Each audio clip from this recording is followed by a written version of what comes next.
Si tu veux bien venir avec nous, ça va? Paul, tu peux me montrer où Amanda est restée quand elle était ici? C'est difficile à croire, mais la femme que la police recherche, Amanda Dean, a disparu depuis plus de 5 ans. Donc ici, Amanda est restée ici? D'accord. Qui d'autre? Fred est-il resté ici? Oui. Fred était resté ici. Ils ont cru parce que le shérif leur a dit qu'elle était encore en vie. Ils se sont accrochés à cet espoir. Où était la chambre? Tu sais? Là-bas. Ouais. J'aime bien Amanda. Ouais, d'accord. On n'a rien de mal à dire. Il ne ferait jamais de mal à personne. Et moi non plus. Notre famille a été dévastée. Pourquoi? C'est notre question. Ça m'a profondément blessée parce que c'était une famille qui voulait simplement savoir où étaient leurs proches disparus et qui voulait de l'aide, mais ils ne l'obtenaient pas. Que s'est-il passé dans le camping-car?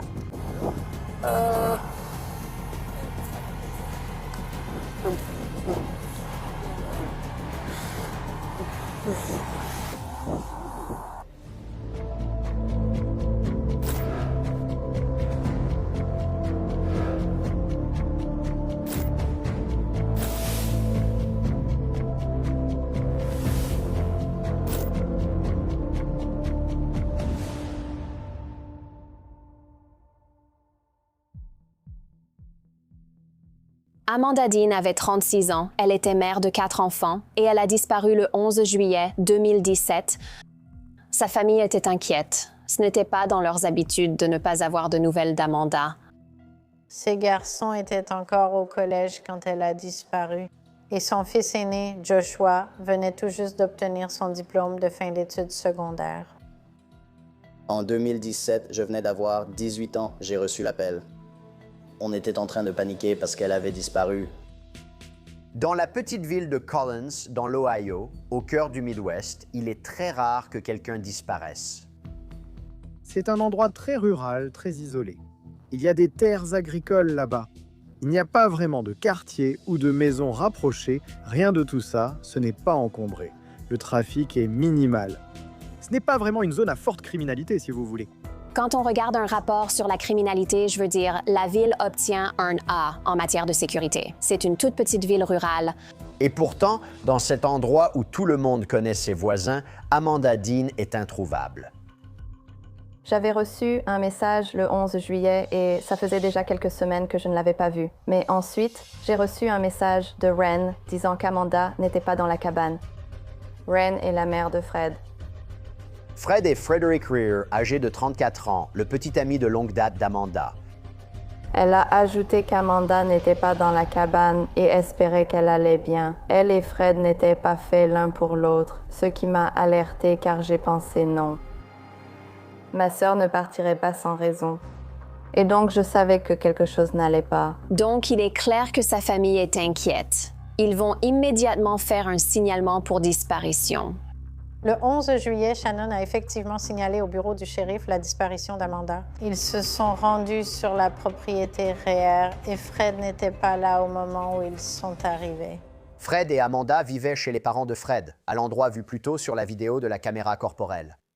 Elle vivait dans la cabane juste à côté de la maison des parents, dans la même cour. C'était plutôt une petite baraque, en fait. Une cabane serait probablement plus jolie. Il n'y avait ni toilette ni rien dedans. Il n'y avait pas de plomberie intérieure, donc si Fred ou Amanda avaient besoin d'aller aux toilettes, ils devaient monter jusqu'à la maison de la mère de Fred. Il y avait une pièce, un salon, et puis en entrant, il y avait comme un petit coin, cuisine-bar. Ce n'était pas une vraie cuisine, mais elle y mangeait. Il y avait un réfrigérateur et peu d'autres choses, mais c'était tout l'espace qu'elle voulait. Elle voulait faire les choses à sa façon.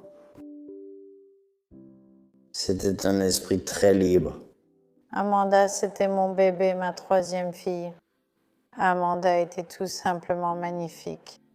Et c'était un rossignol. Elle était sociable, elle était extravertie. C'était une vraie petite boule d'énergie.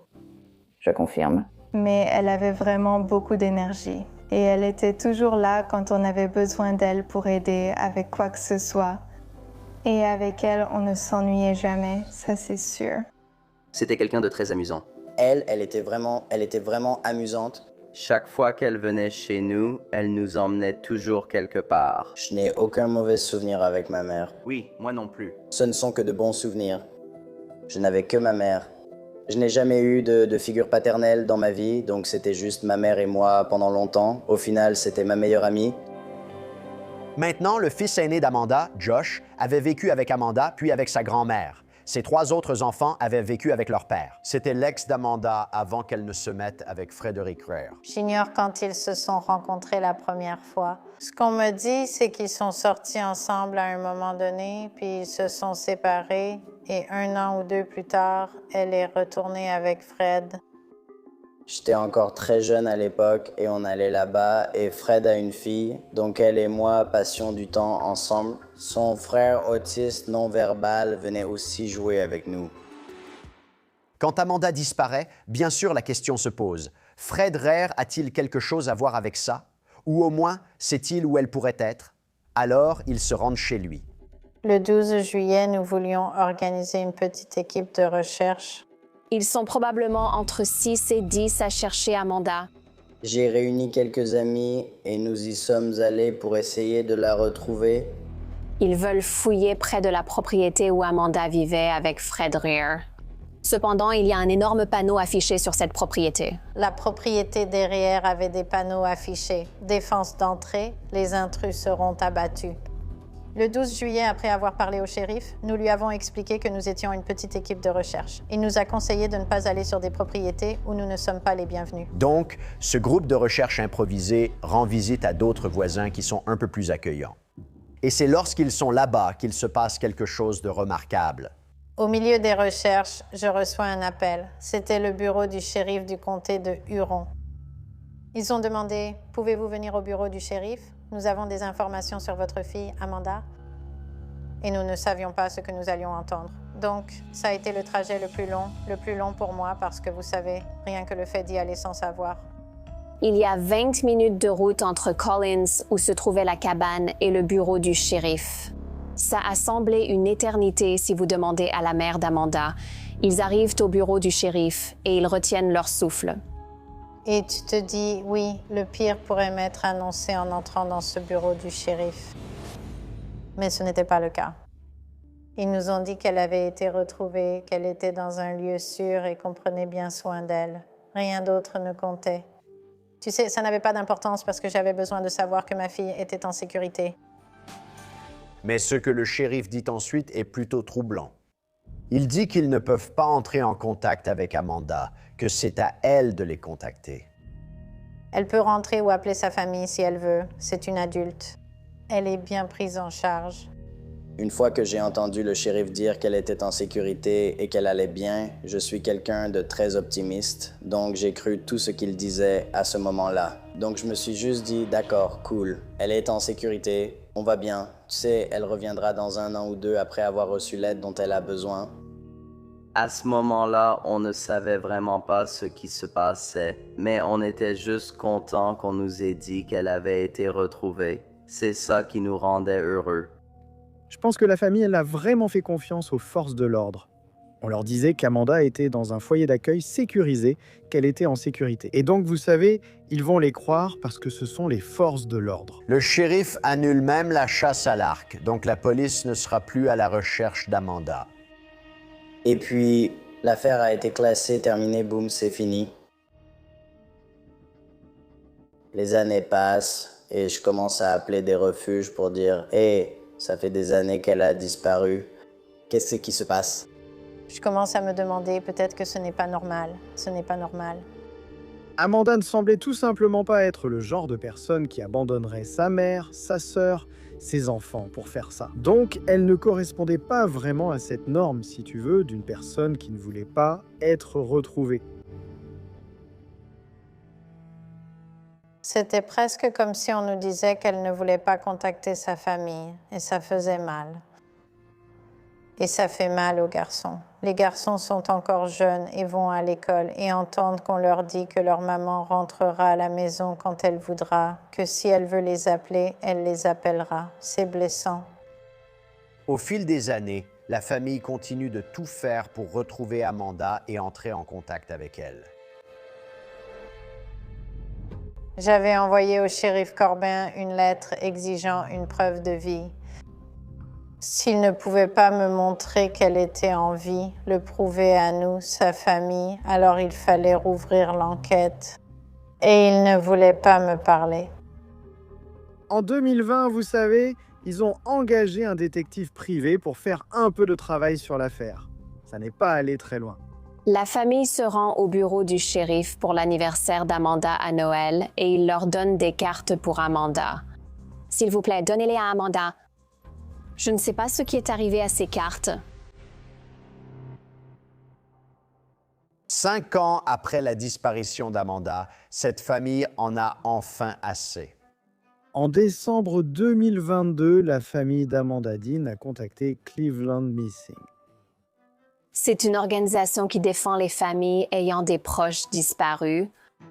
Quand Cleveland Missing est intervenu, quelqu'un a enfin écouté. Shannon Dean et moi avons vraiment discuté. Et puis, assez rapidement, nous avons fait venir la famille au Cleveland Family Center et nous avons pu passer un peu de temps avec eux. Cleveland Missing commence à élaborer un plan, mais à ce stade, c'est une affaire non résolue depuis très longtemps. Donc, ça va être une montagne incroyablement difficile à gravir. Du point de vue des forces de l'ordre, vous savez, ici, on vous confie une affaire qui a 5 ans et demi, vous voyez, et il manque beaucoup d'éléments. Alors, vous voyez, imaginez essayer de recoller les morceaux quand beaucoup de choses n'ont pas été faites. Cela fait presque 6 ans maintenant, 6 années difficiles depuis que la famille d'Amanda Dean a eu de ses nouvelles. Bien sûr. Sa famille garde toujours l'espoir qu'elle reviendra à la maison. Et voici la mère d'Amanda, Caroline Tocard.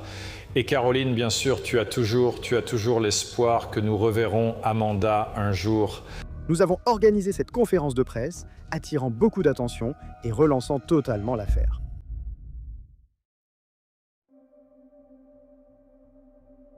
L'idée et le principe derrière tout ça étaient simplement de faire passer le message. À l'époque, j'étais président de Cleveland Missing, donc je travaillais avec Sylvia Colon sur l'affaire et j'essayais de faire ma part en tant qu'intermédiaire avec les forces de l'ordre. Dans son rôle de chef de la police locale, John Majoy prend contact avec le BCI.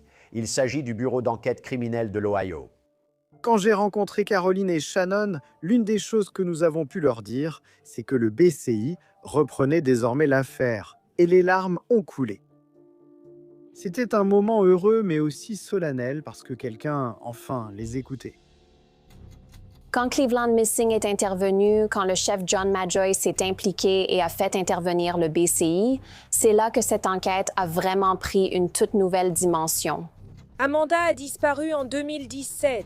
Maintenant, après près de 6 ans, le BCI a rouvert son dossier. Je prie simplement pour que le BCI trouve ses réponses, car notre famille attend depuis trop longtemps. Je n'arrive pas à croire tous les progrès qu'ils ont faits pour nous, ouvrant des portes et fournissant des ressources. La famille d'Amanda garde espoir. Un jour, ils seront réunis avec elle. Mais avant que la famille puisse se rapprocher de retrouver Amanda, qu'elle soit morte ou vivante, cette enquête doit en gros repartir de zéro. Nous voulons d'abord pouvoir lancer un avis de recherche pour personnes disparues. Qui devrait-on leur demander d'appeler? Eh bien, Amanda n'était même pas inscrite comme personne disparue. Lorsque le shérif a dit à la famille qu'Amanda était en sécurité, son nom a été retiré de la base de données des personnes disparues. Cleveland Missing. Il avait des affiches, de très belles affiches d'Amanda que nous pouvions afficher dans des lieux du coin pour essayer de la retrouver. Parce qu'à nos yeux, elle était toujours portée disparue. Et à partir de ce moment-là, tout s'est accéléré. La question, après toutes ces années, est de savoir si Amanda est vraiment en sécurité dans un refuge ou si autre chose, quelque chose de pire, lui est arrivé. Alors, le BCI y retourne et il couvre des zones qui avaient été essentiellement ignorées la première fois. Cela inclut une fouille approfondie de la propriété Reher. Eh bien, le mandat de perquisition a été délivré en novembre 2023 lorsqu'ils sont allés sur la propriété et ont effectué les fouilles là-bas. Ils ont amené des excavatrices, des outils manuels, des chiens de recherche et ils ont fouillé la maison. Ils exécutaient un mandat de perquisition complet. Donc ils cherchent des preuves d'un crime qui aurait potentiellement eu lieu 5 ans et demi plus tôt. Ce qui revient, vous savez, à chercher une aiguille dans 1000 bottes de foin. Mais ils ont vraiment fait de leur mieux. En interrogeant la famille de Frederick Rare restée sur la propriété, la police obtient un possible indice. Est-ce qu'Amanda est déjà revenue ici? Oui. Elle y était? Oui. Où ça?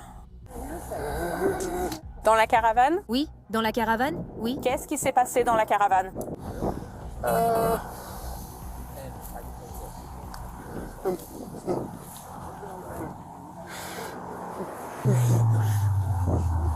C'est ça qui s'est passé dans la caravane? Oui, d'accord. Qui a fait ça? Et Polly était même. Polly est le frère de Fred. Il se promenait comme quand ils l'ont interviewé, disant qu'ils ont demandé ce qui est arrivé à Amanda. Il faisait comme ça, ouais. Et ils l'ont visualisé comme ça. Parce qu'il ne peut pas très bien parler. Il est autiste. Les enquêteurs ont alors parlé aux deux familles. Et c'est à ce moment-là qu'ils ont réalisé qu'il y avait un élément clé dans la relation d'Amanda avec Rare. Un rapport de police avait été déposé. Fred lui a donné un œil au beurre noir. J'ai signalé son œil au beurre noir après qu'elle m'a envoyé un texto et laissé un message sur ma messagerie vocale. Amanda a dit qu'elle ne voulait pas porter plainte. Elle m'a envoyé un texto quand elle en a eu l'occasion et elle a dit « Tu as un peu empiré la situation, mais au moins ils savent ce qu'il me fait. » C'était un soulagement pour elle, comme s'ils savaient désormais. Eh bien, ça ne semblait toujours pas aider. Il était assez clair qu'Amanda était victime de violences conjugales. Et ça me dépasse qu'il n'ait pas arrêté ce type. Cela aurait-il changé quelque chose? Nous ne le saurons jamais, mais ça aurait pu, oui. La sœur d'Amanda, Shannon, révèle autre chose qui met encore plus en lumière Fred Rare. Fred se débarrassait toujours de ses téléphones, donc très souvent, elle devait attendre que Fred s'endorme ou qu'il s'évanouisse pour pouvoir m'envoyer un message ou m'appeler. Et elle me disait d'effacer ce message ou de ne pas lui répondre.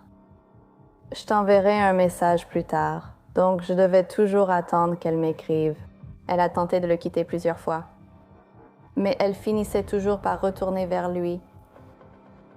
Maintenant, ces nouveaux enquêteurs ont une vision plus claire de la vie d'Amanda en 2017.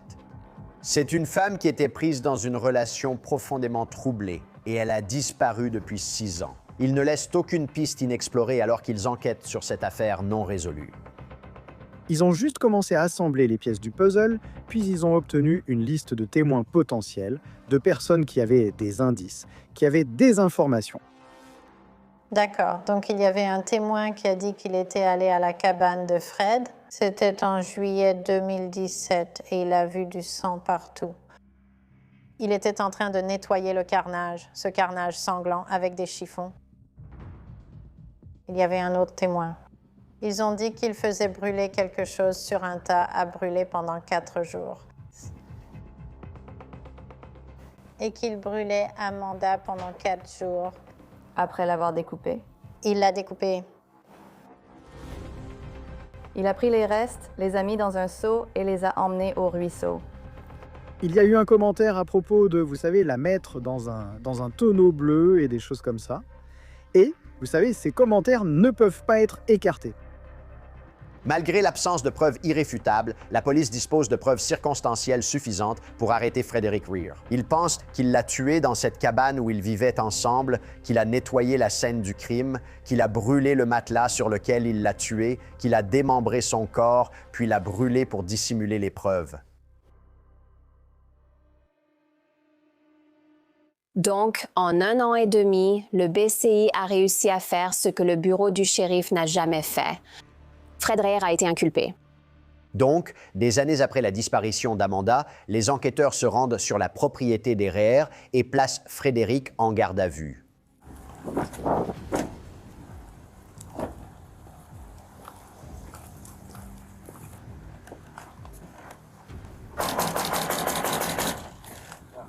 Lorenda. Salut, Lorenda. Mon fils, oui.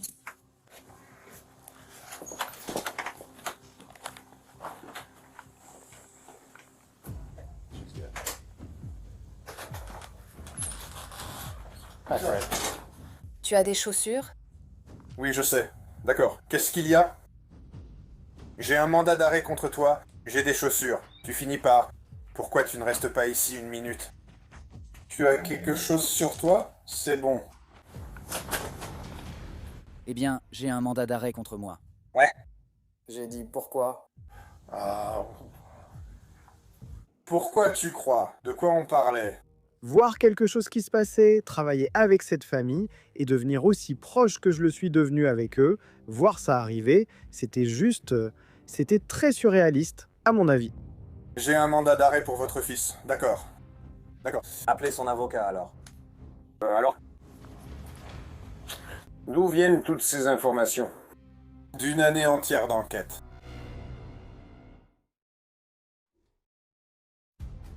Je pense que son attitude générale, c'était qu'il n'allait pas se faire prendre. Son attitude générale, c'était, vous savez, j'ai réussi à m'en sortir, prouvez-le. Ouais, depuis combien de temps tu fais ça? 36 ans. Quand est-ce que je vais enfin pouvoir prendre ma retraite? Je m'amuse toujours. Tu t'amuses? Ou alors tu me tues? Je suis blessé. Tout Fred, d'accord, désolé, allez. En termes de soulagement pour la famille, c'était vraiment le jour et la nuit. On était sur le bord de notre siège et tout à coup, tout ce qu'on avait espéré pendant des années et des années s'est enfin réalisé. C'est quelque chose... Ah, c'est un truc de prison. Ils vont faire ça là-bas. À son arrivée à la prison, il est enregistré.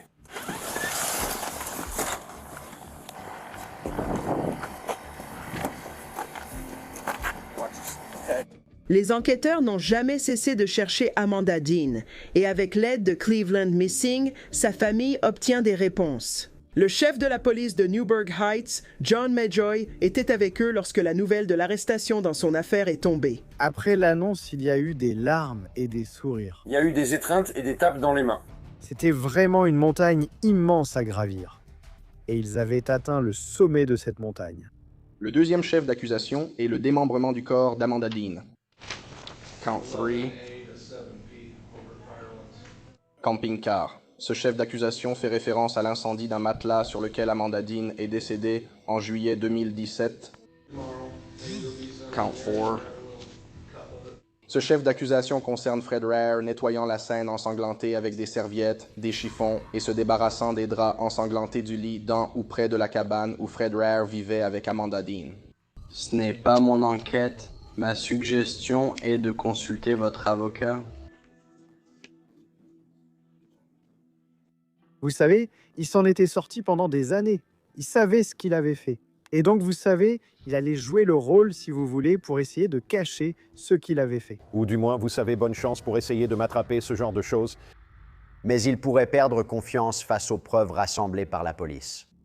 Il a été annoncé ce week-end par le procureur général de l'Ohio, Dave Yost, que des accusations avaient été déposées. Il s'agira de sa comparution initiale pour meurtre, atteinte à l'intégrité d'un cadavre et altération de preuves dans cette affaire datant de 2017. Les preuves avaient montré qu'il l'avait tué. Il l'a démembré. Il l'a brûlé pendant plus de 3 jours. Et quand il a découvert que ses os n'allaient pas se désintégrer, à ce moment-là, il a décidé de prendre les os, de les jeter par-dessus un pont, dans une rivière ou un ruisseau, et puis, voilà, c'était fini. Donc, nous ne pourrons jamais la ramener à la maison. Nous ne pourrons jamais l'enterrer correctement parce qu'il a fait en sorte que nous n'ayons rien. Même si la famille est heureuse de voir Rare au tribunal pour faire face à la justice, le revoir ravive toute cette douleur. Tout en moi, il y avait tellement de choses différentes. J'étais triste, j'étais bouleversée, j'étais extrêmement en colère. Juste voir la personne qui a fait ça, et c'est la dernière personne qu'elle a vue. Et ça me blesse au plus profond de moi. J'ai l'impression qu'il était sans âme. Il n'y avait rien, comme s'il s'en fichait. Il ne regardait même personne dans les yeux. J'ai assisté à chaque audience préliminaire. J'ai tout traversé. La première fois que je l'ai vu, il avait l'air fou. Il avait cette grosse barbe touffue. Il était complètement différent de ce dont je me souvenais. C'était difficile, il y avait beaucoup d'émotions. Évidemment, je ne pouvais rien lui faire. J'en avais envie, mais je ne pouvais pas le faire. Ça se voyait rien qu'à son visage. Quand nous l'avons vu pour la première fois, il ne se souciait pas de ce qu'il avait fait. Il n'y avait rien du tout derrière ces yeux-là. Pendant tout ce temps, c'était « ils vont nous avoir ». Pour votre comparution, êtes-vous conscient des accusations auxquelles vous faites face? Plus ou moins. Frédéric Reher plaide non coupable pour tous les chefs d'accusation. Je pense que c'est très courant pour lui de plaider non coupable dès le début. Notre rôle en tant que Cleveland Missing était d'essayer de préparer la famille, parce que quand ils voient Kinsa, ils se disent « Eh bien, il plaide non coupable ». Eh bien, vous savez, il va plaider non coupable. Vous allez obliger l'accusation à présenter son dossier. L'accusation a de solides preuves circonstancielles, mais il lui manque ce petit élément pour boucler l'affaire. L'accusation savait qu'absence de corps rendrait leur affaire bien plus difficile, voire compromettrait une condamnation. Poursuivre pour homicide ou meurtre sans corps est une bataille difficile, mais il y avait beaucoup de preuves accablantes qui l'accusaient. Afin d'éviter un procès difficile, mais pour s'assurer que Reher soit quand même tenu responsable, l'accusation envisage de lui proposer un accord de plaidoyer. Mais d'abord, ils veulent quelque chose de lui. Ils veulent un récit honnête de ce qu'il a fait à Amanda Dean. Vous savez, Fred Weir a reçu une proposition. Et en gros, une proposition, c'est quand le prévenu raconte certaines choses à l'accusation et que cela ne sera pas utilisé contre lui. Et donc, il avait admis avoir brûlé le corps d'un homme, mis ses os dans un seau, puis les avoir emmenés à ce ruisseau et les avoir jetés d'un pont. Ensuite, il l'a emmené à l'endroit où il l'avait déposé près du ruisseau et lui a raconté ce qu'il lui avait fait. Nous avons pu nous y rendre. Il y avait beaucoup d'émotions pour la famille, mais je pense aussi qu'il y avait un certain soulagement. Vous savez, ils étaient submergés par l'émotion en se disant que c'est ici que les restes d'Amanda ont été déposés dans ce ruisseau. Et donc c'était un moment un peu surréaliste et triste. Je suis très content qu'ils aient pu emmener la famille et faire ça pour eux. C'est un léger sentiment d'apaisement, si on peut dire. Avec cet aveu de Reher, l'accusation lui propose cet accord de plaidoyer. Étant donné le traumatisme que cette famille a enduré pendant si longtemps, et le fait de devoir raviver cela et témoigner, est-ce vraiment quelque chose que vous voulez revivre? Et donc ils sont tous arrivés à la conclusion suivante. Nous soutenons un accord de plaidoyer ici. L'accusation de meurtre, pour laquelle il avait été initialement inculpé, a été requalifiée en homicide involontaire. Et il s'est retrouvé avec 2 chefs d'accusation de falsification de preuves et un chef d'accusation d'outrage grave à un cadavre. Donc cela a effectivement réduit la peine. Mais il a bien admis l'avoir tué et il leur a dit à quelle date et ce qu'il avait fait. Chef d'accusation 5, homicide involontaire au 1er degré, vous voulez plaider coupable. Reher a plaidé coupable à 4 crimes, dont homicide involontaire, falsification de preuves et atteinte grave à un cadavre. Un meurtrier risque maintenant près de 20 ans de prison pour avoir tué Amanda Dean, une mère de 4 enfants âgée de 36 ans. Il n'y a pas de durée, d'effort ou de mots qui puisse remplacer le fait d'entendre la personne qui a tué votre proche enfin avouer et plaider coupable parce qu'il l'a fait. C'était très émouvant, je pense, pour tout le monde dans la salle. Je pense que la famille a ressenti tellement d'amour parce que tant de personnes, familles et amis sont venus les soutenir.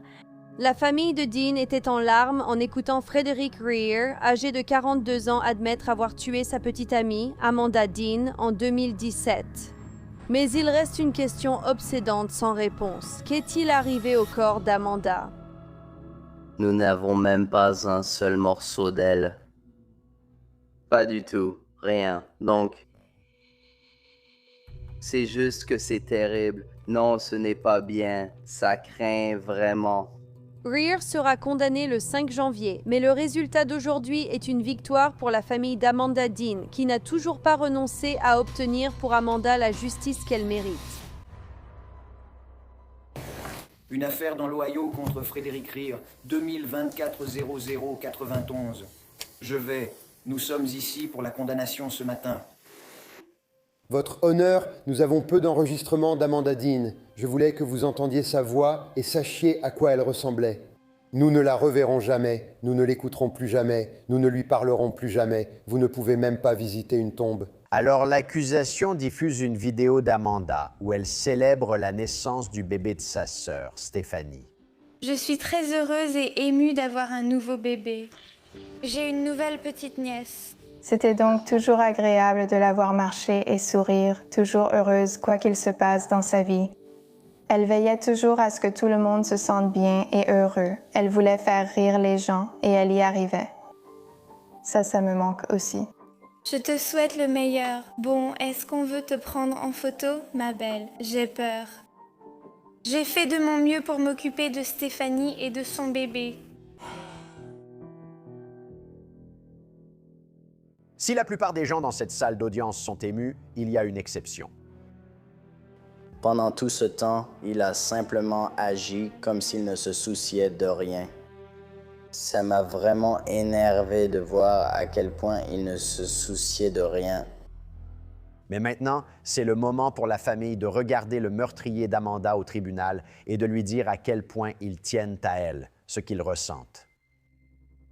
C'était difficile pour moi de dire quoi que ce soit. J'ai eu du mal. J'étais juste en colère et je ne savais pas quoi dire d'autre à part que c'est un être humain horrible.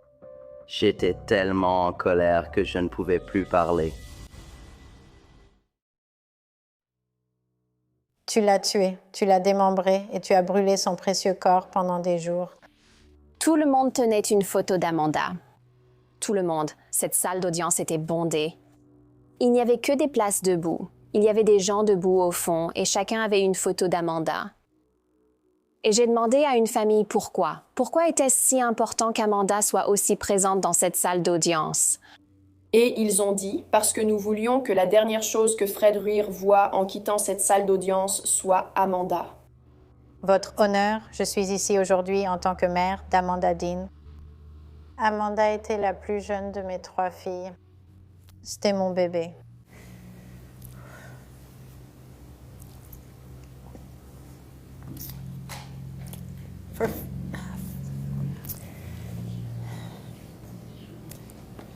Pendant 5 ans et demi, nous croyions qu'elle allait rentrer à la maison. Malheureusement, plus tard, nous avons découvert qu'elle ne rentrerait jamais à la maison. Elle était un peu nerveuse, mais tu sais, je lui ai dit, je veux dire, c'est à toi de dire ce que tu veux dire, parce que pendant très longtemps, elle disait, nous voulons que le monde sache.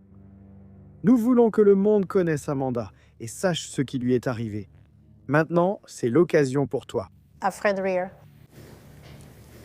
Je ne peux même pas commencer à décrire l'ampleur de ce que tu as enlevé en tuant ma fille. Tu l'as arrachée à nous tous. 4 fils doivent vivre sans leur mère. Pourquoi, Fred? Pourquoi?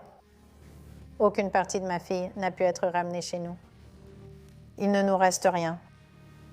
Nous ne pouvons pas l'enterrer dignement. Je ne peux même pas commencer à te dire à quel point tout cela me fait mal. Je n'aurais jamais imaginé perdre ma sœur si tôt. Tu me manques, Amanda. J'aimerais tellement pouvoir te parler. L'éternité est brisée. Fred n'a pas seulement tué Amanda, il a aussi ruiné notre vie. Je n'aurai jamais de véritable apaisement. Je ne me sentirai jamais complète et je porterai toujours cette colère et cette tristesse. Sa mort n'était pas un accident. Ce n'était pas une maladie. Ce n'était pas un malheureux accident. C'était un meurtre de sang-froid. Un véritable monstre a fait ça. J'avais tout préparé et j'ai tout laissé tomber à la dernière seconde, puis je me suis énervé contre lui en disant qu'il s'en fichait.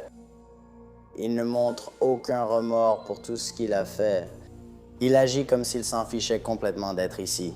Quand je venais là-bas, il était odieux. Il traitait mal non seulement ma mère, mais aussi moi. Elle ne nous a jamais vus obtenir notre diplôme.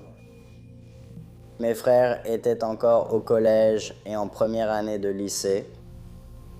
Je venais juste d'obtenir mon diplôme. Elle n'a pas pu y assister. Elle ne pourra pas être là quand nous nous marierons.